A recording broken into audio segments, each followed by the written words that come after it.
નવા શૈક્ષણિક સત્રની શરૂઆતને ધ્યાનમાં રાખી વિદ્યાર્થીઓની સલામતી સુનિશ્ચિત કરવા અંજાર આરટીઓ વિભાગ દ્વારા સ્કૂલ વાહનોની વિશેષ ચેકિંગ ડ્રાઈવ હાથ ધરવામાં આવી છે।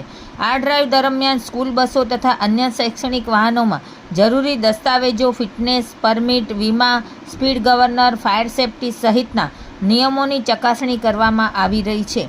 ચેકિંગ દરમિયાન વિવિધ નિયમભંગ બદલ કુલ અત્યાર સુધી 70 કેસ નોંધાવવામાં આવ્યા હતા, તેમજ ₹3,11,000ની પેન્ડિંગ રિકવરી કરવામાં આવી હતી। ઉપરાંત નિયમોનું ગંભીર ઉલ્લંઘન કરનારા 3 વાહનો ડિટેન કરવામાં આવ્યા હતા અને તેમની પાસેથી ₹1,60,000ની ટેક્સ રિકવરી પણ કરવામાં આવી હતી। આરટીઓ વિભાગે સ્કૂલ સંચાલકો અને વાહન ચાલકોને તમામ સલામતીના નિયમોનું પાલન કરી વિદ્યાર્થીઓની સુરક્ષાને સર્વોચ્ચ પ્રાથમિકતા આપવા અપીલ કરી છે। આગામી દિવસોમાં પણ આવા ચેકિંગ અભિયાનો ચાલુ રહેશે એમ આરટીઓ તંત્ર દ્વારા જણાવાયું હતું। નમસ્કાર, અત્યારે નવું સત્ર સ્કૂલોમાં ચાલુ થઈ ગયું છે, ત્યારથી જ અંજાર આરટીઓ દ્વારા ચેકિંગની કામગીરી ચાલુ કરવામાં આવેલ છે। નવું સત્ર ચાલુ થતાં જે વાહનોમાં ફિટનેસ, પાસિંગ, ઇન્સ્યોરન્સ, એક્સ્ટ્રા વધારાના સ્ટુડન્ટ બેસાડતા હોય એ પ્રકારની જે ખામીઓ ડોક્યુમેન્ટમાં અને એ ધ્યાને આવેલ છે એ બાબતે આરટીઓનું સઘન ચેકિંગ ચાલુ છે।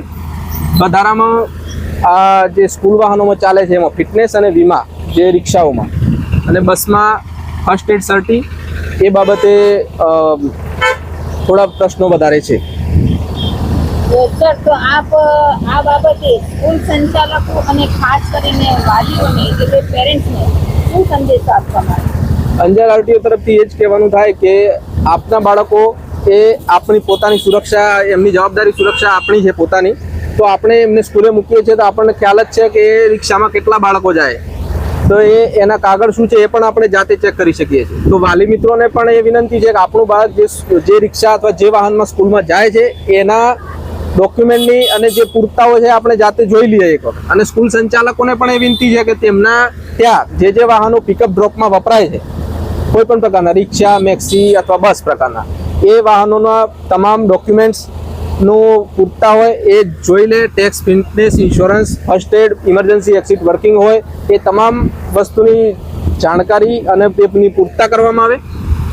વધારાના કોઈ સ્ટુડન્ટ બાળકોને એમાં ના બેસાડવામાં આવે એ પણ સંચાલકોને અને તમામ ઓપરેટરોને માતા પિતાને વિનંતી છે કે આ બાબતે ધ્યાન આપે।